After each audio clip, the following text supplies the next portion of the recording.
Anda kembali di The Prime Show pemirsa. Presiden RI ke-7 Joko Widodo mengapresiasi pertemuan antara Presiden Prabowo Subianto dengan Presiden RI ke-5 Megawati Soekarno Putri. Apresiasi disampaikan saat Jokowi menerima kedatangan Menteri ESDM sekaligus Ketua Umum Partai Golkar, Bahlil Lahadalia di Solo, Jawa Tengah.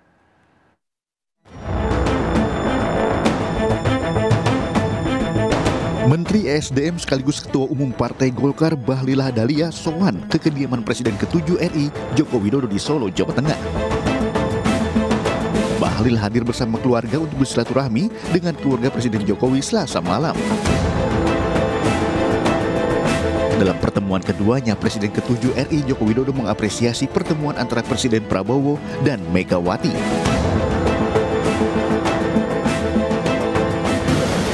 Kita bisa sampaikan bahwa silaturahmi masih dalam suasana lebaran itu antara tokoh, antar pemimpin, antar tokoh bangsa itu sangat baik. Jadi pertemuan Pak Prabowo dengan Ibu Megawati sangat baik. Itu kebaikan negara. Ya kalau bisa berkumpul itu akan jauh lebih baik dibanding kalau tidak berkumpul.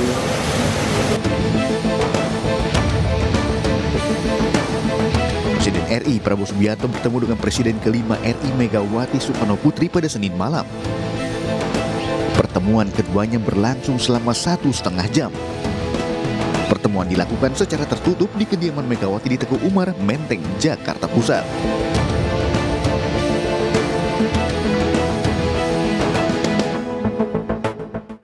Pemirsa, kita akan lanjutkan dialog kita hari ini. Saya mau ke Pak Immanuel Ebenezer. Pak Immanuel, bagaimana nih tanggapannya Pak Jokowi terhadap pertemuan antara Prabowo dan juga Bu Mega? Kan tadi sudah terjawab tuh ya. Jokowi sangat menghormati pertemuan itu. Kemudian ya dia berharap ya semua pemimpin ya duduk satu meja berkumpul silaturahmi, apalagi ini di momen lebaran ini. Apalagi Pak Prabowo kan sering menyampaikan ya pemimpin bangsa ini harus saling rukun. Kita punya contoh di negara-negara di luar sana, pemimpinnya karena sering tidak rukun ya akhirnya dikorbankan bangsanya, rakyatnya. Nah, dia punya gambaran dan contoh itu misalnya kayak di Suriah, di beberapa negara Timur Tengah, Libya dan sebagainya ya. Ya akhirnya yang dikorbankan rakyatnya. Saya melihatnya Pak Prabowo sangat genuine lah ya. Dia contoh sosok negarawan yang punya rasa respect terhadap siapapun lah ya. Karena dia sedang posisi berkuasa, dia bisa aja melakukan hal yang sebetulnya yang dia tidak inginkan, tapi dia melakukan. Ini adalah kehendak rakyat, kehendak rakyat, semua pemimpin saling rukun, saling guyup. Kan ini harapan semua, artinya apa yang disampaikan Pak Prabowo berkali-kali dalam pidatonya di dalam beberapa pertemuan, itu benar-benar diimplementasikan, ada implementatifnya gitu, tidak omon-omon lah. Tinggal nanti hal-hal yang sifatnya eskalatif itu coba dikurangin. Agar bangsa ini bisa melangkah lebih baik ke depan dan lebih maju, karena dampak dari perang dagang yang dilakukan oleh Donald Trump ini punya dampak yang luar biasa untuk Indonesia. Tapi saya meyakinkan bahwa Pak Prabowo telah melakukan sesuatu sebelum terjadinya perang dagang ini, misalnya adanya Danantara. Bagaimana mengkonsolidasikan uang kita yang luar biasa itu ada 15 sekian triliun itu, 15.000 triliun. Itu luar biasa, artinya ya kita lebih siap lah dalam menghadapi krisis apapun yang akan terjadi. Dan ini kan di luar prediksi orang di luar, bahwa ternyata Donald Trump mengambil kebijakan yang sangat mengkhawatirkan lah ya secara global. Nah, momentum lebaran ini sangat-sangat genuine lah. Tinggal nanti kita ke depan PDIP yang tidak di dalam pemerintahan ini kan sebetulnya mitra strategis pemerintah Pak Prabowo gitu. Jadi nggak mesti juga harus di dalam pemerintahan, karena di dalam atau di luar pemerintahan itu sama berkualitasnya, sama bermoralnya dan sama bagusnya. Karena pemerintahan yang bagus itu harus ada lawan tanding dalam pemikiran, gitu. Jadi nggak mesti harus semua di dalam pemerintahan. Nanti kalau semua dalam pemerintahan, siapa yang ngontrol kekuasaan ini? Nah, hari ini kita harus menghormati sikap PDIP yang tetap konsisten di luar pemerintahan. Jadi semoga dengan pertemuan Bu Mega dan Pak Prabowo ini bisa memikirkan bangsa ini ke depan lebih baik lah. Soal kritik, soal yang lain-lainnya, saya rasa itu tetap harus ada, jangan tidak ada. Jangan hanya pertemuan ini malah tidak ada kritik, itu repot juga kita. Yang nggak boleh itu ya fitnah, menghina dan sebagainya. Karena saya yakin lah ke depan nanti kita butuh kader-kader bangsa yang modelnya seperti Pak Prabowo. Dia datangin tuh. Ini kan Pak Prabowo dan Bu Mega ini kan sepertinya kan bukan pimpinan partai, tapi seperti adik kakak. Karena berkali-kali Pak Prabowo menyampaikan bahwa Bu Mega itu kan kakaknya. Gitu, apalagi disambut oleh Pak Jokowi. Pak Jokowi sampai detik ini menganggap Bu Mega itu adalah guru buat dirinya. Ya udah saling ketemu Allah, saling guyup, itu juga diinginkan rakyat lah. Baik. Pak Effendi, sepakat nggak dengan pernyataan dari Pak Ebenezer kalau pertemuan antara Pak Prabowo dan juga Bu Mega ini tidak ada bayang-bayang Jokowi nih, Pak? Ya, kalau dalam bungkus panggung depannya, Noel, jadi di panggung depan pasti begitulah Bang Kodari, Mas Astrio, Diandra, dan para pemirsa, namanya silaturahim pas pada hari baik bulan baik, ya kan? Semua yang baik-baik yang kita keluarkan. Tapi begini Noel, maksud saya, kalau kita lagi mencoba membayangkan, ini metakomunikasi ya, karena kita tidak hadir pada waktu pertemuan yang cukup lama loh ya, 90 menit loh itu, sebagian besar 4 mata gitu.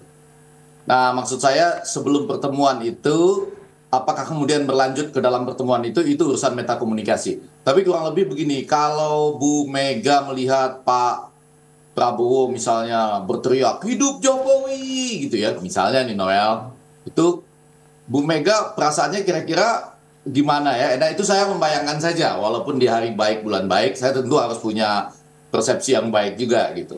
Nah ini tentu bisa juga menjadi bagian yang didiskusikan, tapi saya nggak tahu persis loh, misalnya mungkin ada kalimat-kalimat kapan misalnya Pak Prabowo bisa menjadi presiden selanjutnya yang lebih firm dengan dirinya. Tapi saya kalau berlanjut-lanjut begini, saya kan tidak sahih informasinya karena tidak ada di dalamnya. Ini seperti sebuah perenungan saya sendiri.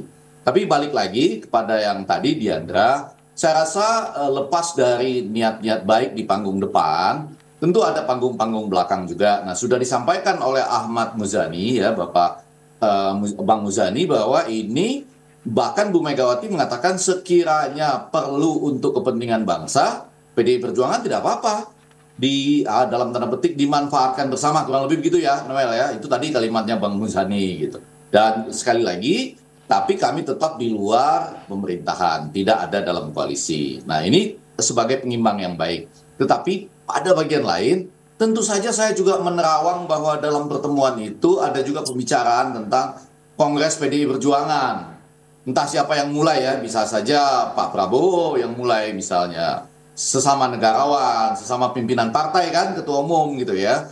Bisa saja mulai dengan gimana Mbak persiapan kongres misalnya. Atau sebaliknya Bu Megawati yang berbicara, kami ini akan segera kongres gitu. Nah lebih jauh di dalamnya, itu yang saya katakan, saya punya penerawangan sendiri, tapi nggak sahih karena saya tidak ada di situ. Cuma politik itu ada panggung depan yang tadi pas sekali, silaturahmi, genuine, indah malah, dilengkapi dengan parsel buah itu, bahkan ada bibit tomat terbesar di Indonesia katanya. Saya jadi ingin tahu tuh, kalau dulu nasi goreng, sekarang bibit tomat terbesar simbolnya gitu.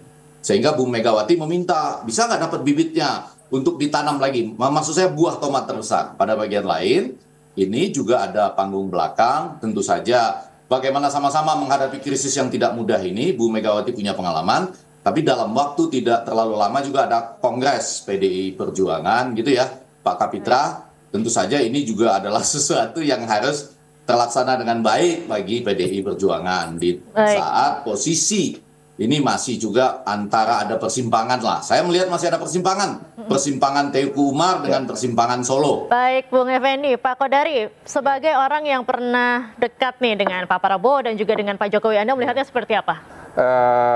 Hubungan baik antara Prabowo dengan Jokowi bukan berarti kemudian hubungan Prabowo dengan Megawati jadi buruk gitu loh. Jadi nggak boleh ada dikotomi seperti itu. Jadi kalau ada dikotomi seperti itu saya kira salah baca, salah duga, dan ya sekali lagi tidak paham tentang politik Indonesia, sekaligus tidak paham tentang Pak Prabowo begitu. Jadi saya melihat bahwa hubungan Pak Prabowo dengan Pak Jokowi itu baik, tetapi hubungan Prabowo dengan Megawati juga sangat-sangat baik ya, dan itu dibuktikan dengan adanya pertemuan kemarin antara Pak Prabowo dengan Ibu Mega. Dan Ibu Mega pun juga hemat saya sudah sangat paham juga bagaimana sikap dan hubungan Pak Prabowo dengan Pak Jokowi begitu. Jadi sebetulnya pertemuan tadi malam jangan hanya dibaca dari kacamata Pak Prabowo, tetapi juga dari kacamatanya Ibu Megawati. Kan it takes two to tango, gitu. Nggak mungkin Ibu Mega aja yang mau ketemu dengan Pak Prabowo, dan sebaliknya tidak mungkin hanya Pak Prabowo saja yang mau ketemu dengan Ibu Mega, begitu. Jadi, kalaupun misalnya mau dicari penjelasan, kenapa baru sekarang? Ya selain momentum Lebaran, ya mungkin juga ada variabel Donald Trump di sini, di mana ya akhirnya harus terjadi konsolidasi. Konsolidasi Pak Prabowo itu jangankan ke dalam negeri, ke luar negeri juga dikejar gitu loh. Ya jangan sampai presiden atau pemimpin itu menjangkau keluar, tetapi di dalamnya nggak dilakukan komunikasi. Saya kira ini paket komunikasi yang lengkap lah dari Pak Prabowo dalam menghadapi dinamika politik global yang katanya ini unprecedented ini. Katakanlah ini mungkin 80-100 tahun yang lalu, baru sekarang ini ada perubahan dinamika politik ekonomi dan politik sebesar ini gitu. Baik, saya mau ke Pak Kapitra. Pak Kapitra, ada yang bilang nih bahwa dari kubu Pak Prabowo dan juga Bu Mega ini saling membutuhkan pertemuan ini. Khususnya PDIP ini menginginkan untuk mengamankan Kongres PDIP terhadap intervensi dari luar, jadi mencegah adanya kriminalisasi lagi nih terhadap kader PDIP. Ini seperti apa tanggapannya? Nanti tahan dulu sebentar Pak, kita akan bahas usai jeda. The Prime Show akan kembali, pemirsa tetaplah bersama kami.